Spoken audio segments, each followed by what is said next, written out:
DU की registration कर लिया आपने, बहुत अच्छी बात है ना। अब बस वेट है वो बस मेरिट लिस्ट का, या फिर आपका जो आने लग जाता है धीरे धीरे, जितने भी लिस्ट आने लग जाते हैं फिर उसके बेसिस पे काउंसलिंग एंड एडमिशन आपका होता है। बस इसी चीज़ का वेट है।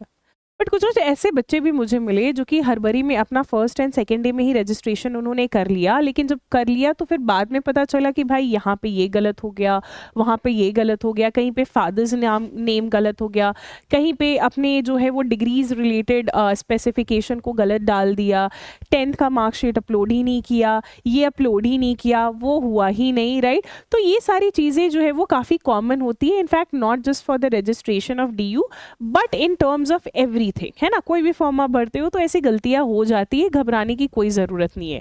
एंड इसीलिए ही तो आपका एक ऑप्शन दिया जाता है, वो ऑप्शन होता है आपका करेक्शन विंडो, है ना। करेक्शन विंडो ऑप्शन दिया जाता है। बट क्वेश्चन सवाल ये है कि क्या DU रजिस्ट्रेशन में करेक्शन विंडो करेगा, क्योंकि ये तो कोई फॉर्म है नहीं, कोई एप्लीकेशन फॉर्म है नहीं जिसके बेसिस पे आप एग्जामिनेशन देने जाओगे, सेंटर फिल करोगे, फिर आप गलत कर दिए तो फिर वो अपडेट होगा।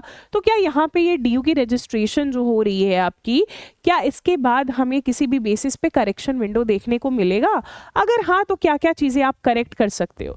तो देखो, अगर आपने अपना कोई भी चीज़ गलत कर दिया है, डिग्री रिलेटेड गलत कर दिया है, नाम गलत कर दिया है, ID आपने गलत डाल दिया है, जो भी आपकी क्वालिफिकेशन थी उस बेसिस पे सब्जेक्ट या मार्क्स आपने गलत डाल दिया है, कुछ भी गलत हुआ है तो घबराने की कोई ज़रूरत नहीं है। DU अपने करेक्शन विंडो को ऑन करता है। DU का जो है वो 7 जून को क्या है, लास्ट डेट है for registration, which I think कि दे एक्सटेंड, है ना। क्योंकि ये होता है कि लास्ट मोमेंट पे जो है वो बच्चे फी भरना शुरू करते हैं, कोई लास्ट मोमेंट वाले बच्चे होते हैं और वो क्या करते हैं, उनका जो है वो किसी ना किसी बेसिस पे रह जाता है। तो अगर ये एक्सटेंड होता है, मान के चलिए, तो ये एक्सटेंड होके आपका 10 जून के आसपास जो है वो एक्सटेंड होगा, लाइक 2 से 3 दिन, उससे ज़्यादा आप एक्सपेक्ट नहीं कर सकते कि एक्सटेंड होगा। अगर ये एक्सटेंड होता है आपका, जिसके चांसेस 50-50 के रह जाते हैं, राइट, तो अगर ये एक्सटेंड होता है तो आपका करेक्शन जो है वो विंडो 12 जून से शुरू होगा और ये करेक्शन विंडो जो है आपका 2 से 3 दिन तक जो है वो रहता है कि कोई भी चीज़ें आपने फिल किया है तो वो आप क्या कर सकते हो, गलत है तो आप सुधार सकते हो। अब इसको हम लोग किस बेसिस पे देख रहे हैं, क्या मैं ऐसा दावा कर रही हूँ, किस बेसिस पे मैं दावा कर रही हूँ, तो चलिए आके देखते हैं। ये आपका बच्चे जो है वो DU का क्या है, DU का जो है वो 2025 एडमिशन, CUET PG के थ्रू जो 2025 का एडमिशन हुआ है उसके बेसिस पे ये DU का नोटिस है।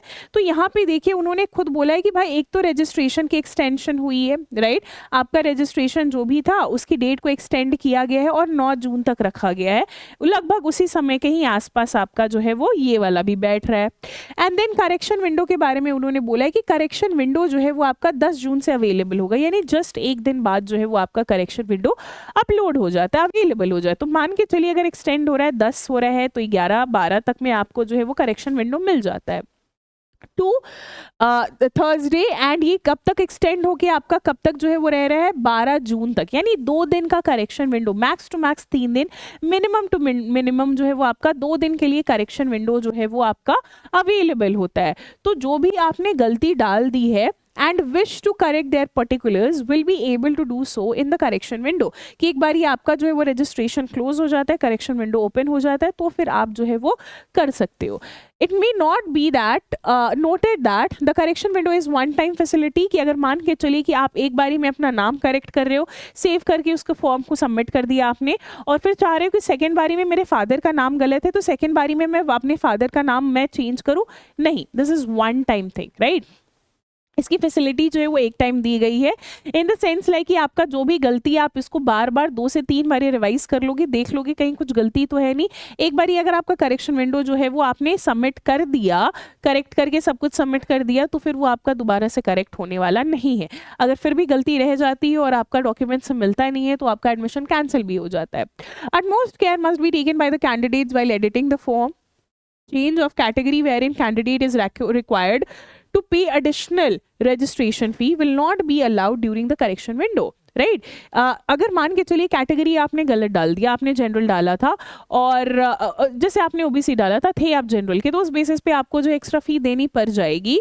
फी will not be allowed during the correction window, no change will be permissible once the profile form is submitted and log, right. कि आपको जो है वो कोई भी अलग से चेंजेस जो है फिर बाद में करने को नहीं मिलेगा, अगर एक बारी प्रोफाइल आपने लॉक कर दिया तो, राइट। सो यही आपका जो है वो पिछले साल का नोटिस था, जो कि इस साल भी आपको उसी बेसिस पे ही लगेगा। अगर इसके अलावा भी कोई सवाल है तो आप मुझे बता दीजिएगा, या फिर आप कमेंट सेक्शन में भी बता सकते हो, नहीं तो आप मेरे Telegram channel that is English literature PWCUET PG पे भी आप मेरे से कांटेक्ट कर सकते हो। ठीक है, चलिए धन्यवाद, हैव अ ग्रेट डे।